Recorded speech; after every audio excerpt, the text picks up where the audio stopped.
Supabase versus Neon. Which one should you use in 2025? Today, we're comparing two rising stars in the serverless database world, Supabase and Neon. If you're building a modern web app, which one should you use? Let's break it down. First up, Supabase. Supabase markets itself as an open-source Firebase alternative. It's built on top of PostgreSQL and comes with authentication, database, file storage, and real-time subscriptions, all in one platform. If you're a full-stack developer who wants a backend up and running in minutes, Supabase is super appealing. Now, Neon. Neon is also based on PostgreSQL, but focuses exclusively on the database layer. What makes Neon special?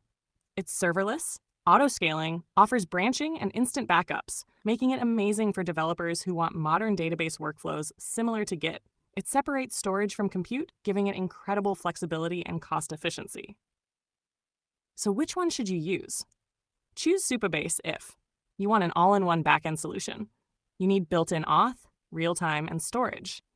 You want Firebase-style simplicity, but with open-source tech. You're building MVPs, SaaS apps, or admin panels quickly. Choose Neon if you only need a modern PostgreSQL database. You're deploying with Vercel, Netlify, or modern front-end frameworks. You want database branching for previews and CI/CD workflows. You already manage your backend or prefer custom APIs. In fact, here's a tip. You can even use them together. Many developers are now combining Neon for the database and using Supabase's auth or storage modules separately. In summary, use Supabase for the full backend experience. Use Neon for a cutting-edge, scalable database that fits into your modern dev stack.